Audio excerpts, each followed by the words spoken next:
I've been reading the news these last several weeks with a great deal of heartache, as I'm sure many of you have as well.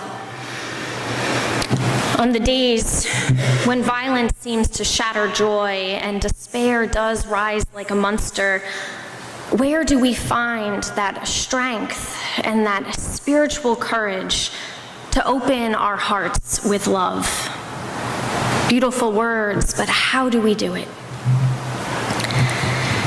In times when I struggle to see the possibilities for the future, I find myself reflecting on images and symbols and traditions from the past, looking to the human story that has evolved across the generations, a human story that has been full of despair and of violence and of love. And I wonder, what insights can it provide for the future?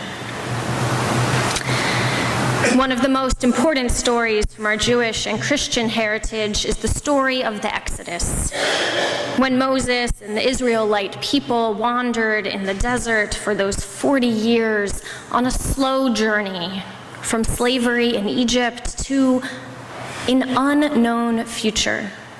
40 years of the unknown.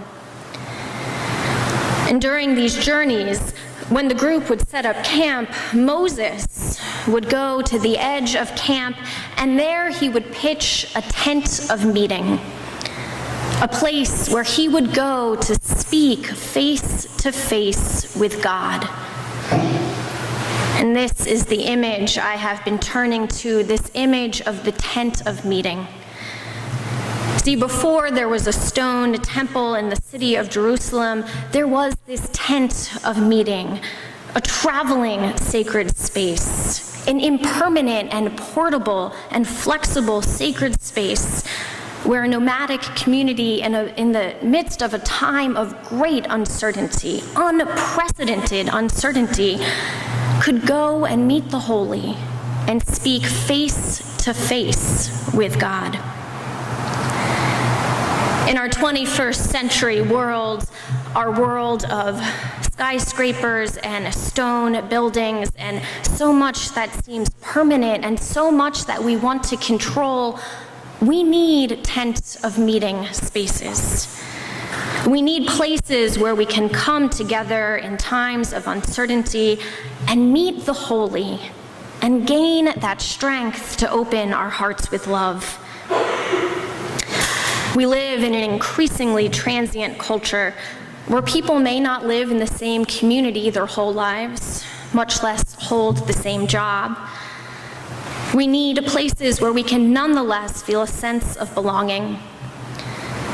In a world where we don't even know what our planet will look like in 30 years, much less our congregations, we need places that inspire hope and courage. In those biblical descriptions of the Exodus journey, the tent of meeting serves two functions. First, the tent of meeting is a place where Moses and the other leaders go to speak with God. It's an oracle. They come with questions.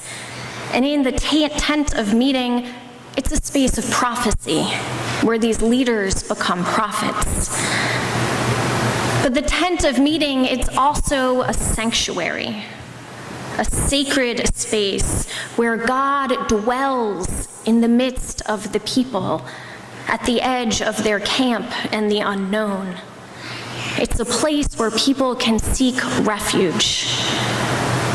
The tent of meeting is a prophetic sanctuary. Theologian Walter Brueggemann has described the Exodus story as the foundational story for the prophetic imagination. In this story, the culture of oppression and exploitation that the Israelites experienced in Egypt, it's slowly replaced by a new social order, an order bound together by a new covenant, a new understanding of community. And Brueggemann describes the task of prophetic ministry as twofold in nature. First, prophetic ministry criticizes the old culture of oppression and exploitation. And second, the prophetic ministry energizes a new culture of justice and of compassion. He writes, "Real criticism begins in the capacity to grieve, because that is the most visceral announcement that things are not right. Bringing hurt to public expression is an important first step in the dismantling criticism that permits new reality, theological and social, to emerge." He continues, "The task of prophetic imagination and ministry is to bring to public expression those very hopes and yearnings that have been denied so long and suppressed so deeply that we no longer know they are there. The hope-filled language of prophecy is the language of amazement. It is a language that engages the community in new discernments and celebrations just when it has nearly given up and had nothing to celebrate. The language of amazement is against the despair, just as the language of grief is against the numbness." Grief and hope. Our world needs places of prophetic sanctuary, places where we can gather to express that grief, express our fears, our doubts, those questions, and connect with the sacred that dwells within, between, and beyond us all, even in that grief, wherever we might be on our journeys, our wandering, whatever deserts we're in. We need prophetic sanctuaries that are places where we can also gather in amazement with our hopes and our dreams and our ideas, where we can exercise the moral imagination and see our way through to work for justice, for equity, for compassion. So on times when I am reading the news, I have to remind myself of when and where I have seen those prophetic sanctuaries, when and where I have seen grief and hope expressed together. And for me, some of these prophetic sanctuaries have been under actual tents. I think of a small handful of Unitarian Universalist justice leaders that were sitting in a tent in April on the National Mall in Washington, D.C.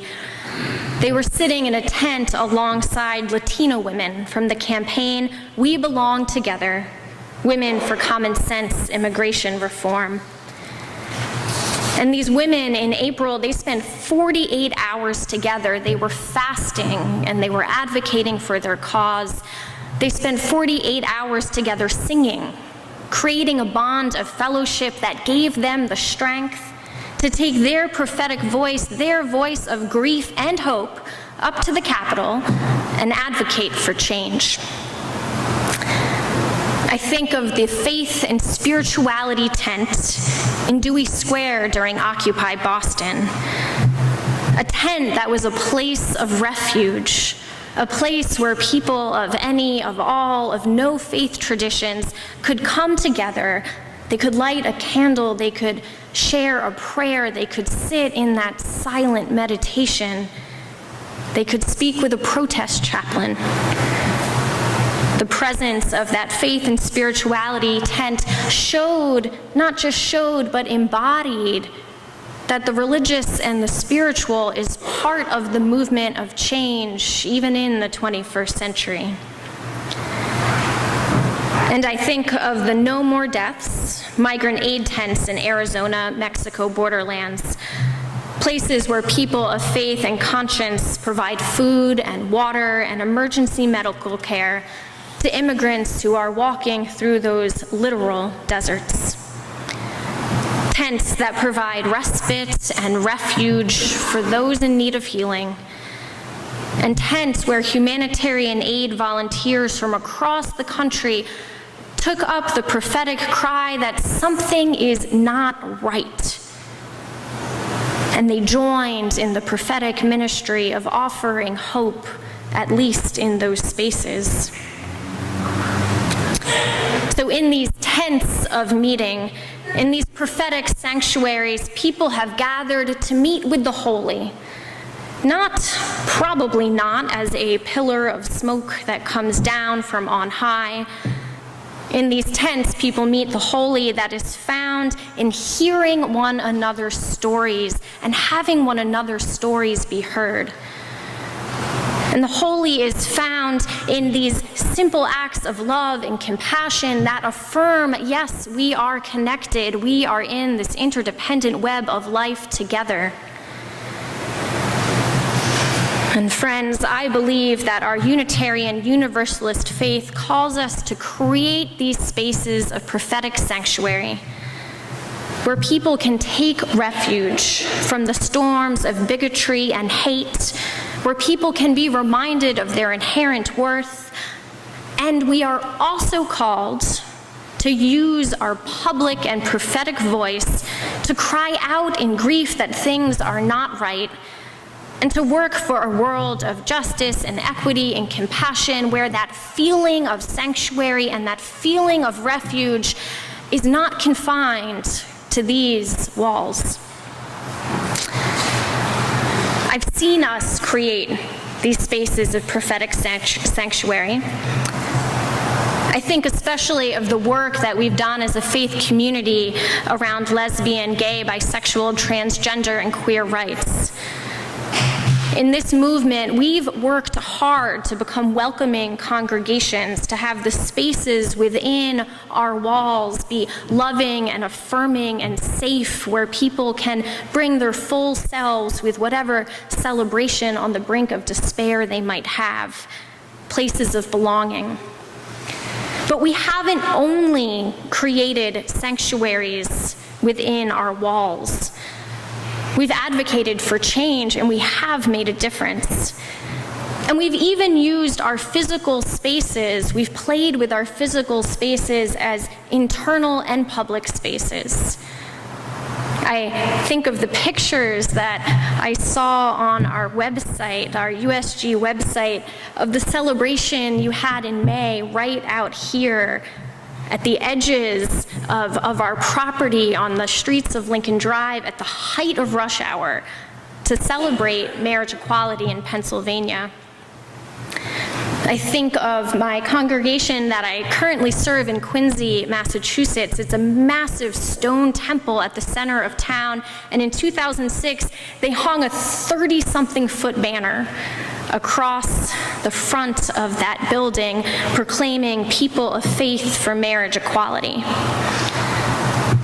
I think of all those rainbow flags outside our buildings that move people and heal people, whether or not they ever come through our doors. So we have done good work here to be a prophetic sanctuary, and we have more work to do. Let us return to that image of the tent of meeting as a portable, impermanent prophetic sanctuary. Over time, that portable tent of meeting, it became a fixed and exclusive sanctuary within the temple in Jerusalem, a sanctuary that only the high priest was allowed to enter, and even then only at certain times of the year. So the tent of meeting, it's an inspiring image, but it is also a cautionary tale. A tale of how our dreams can be embodied in a place and then fixed in that place. How we can become comfortable in these sanctuaries. And how hard it is and yet important it is to keep exercising those prophetic cries of grief, of lamentation, that enable us to criticize systems of oppression and injustice, that challenge us to think about where we are in those stories in the present. Unitarian Universalist minister and scholar Rebecca Parker, she writes about the theology embedded within progressive congregations. Congregations, she says, can be communities of resistance, countercultural habitations in which people learn ways to survive and thrive that can resist and sometimes even transform an unjust dominant culture. Congregations can provide an embodied experience of covenant and commitment among people. They can foster freely chosen and life-sustaining interdependence. Our religious communities, they can be a tent of meeting, places where we meet the holy face to face within the life-sustaining community within and beyond our walls. This has become a popular saying in Unitarian Universalism. Those of you who were at General Assembly have heard it: congregations and beyond. We have traditions that bridge this gap. I think of the tradition of worship in a bag that holds a chalice and an altar cloth and a hymnal, so that worship can be created anytime, anywhere, from college campuses to family road trips to a hospice bedroom. And I think of those Unitarian Universalists from across the country and even the world who earlier this summer lovingly packed up their banners, the symbols of their community, and traveled to Providence for General Assembly. I think of the workshops and the worships that all those UUs attended together, where we employed that prophetic language of grief and of hope, to think about the ways in which our world is broken, the ways in which we are part of that, and the ways in which we can heal that. And I think of the 100+ faith leaders and community organizers who were arrested just this past Thursday in Washington, D.C. in an act of civil disobedience in front of the White House as part of a campaign to end deportations and work for humane immigration reform grounded in love rather than fear. And as many of you know, our own Reverend Kent Mathias was among those arrested. I was with the supporters, so I have pictures. And he went off to jail on that day with a stole draped around his shoulders, surrounded by loving supporters and by prayer and with song. Before the arrest, there was an interfaith prayer service. After people were released, there was a shared dinner. So on that day where people risked arrest, there was still an atmosphere of refuge and sanctuary. Sanctuary was present in the midst of that prophetic witness. And finally, I think of the loving faces of greeters who volunteer at their congregations on Sunday mornings. Such an ordinary act, it seems, yet they arrive with hearts open in love in the midst of the busyness, the heartache, the hope of their own lives. They arrive with faces that say, whoever you are, wherever you are on your journey, you are welcome here. Friends on the journey, in times of change, may we nourish spaces of prophetic sanctuary where people can name their grief and know that their stories are heard. In times of change, may we nourish spaces of prophetic sanctuary where we can name our hopes and know that we have the freedom and the responsibility to work for change, to act on those hopes. In times of change, may we gather with one another to encounter that sacred Unitarian Universalist truth that we are all worthy of love, that we are all able to love. And may that love guide us to face the fears and the possibilities of the unknown. May it be so. Amen, and blessed be.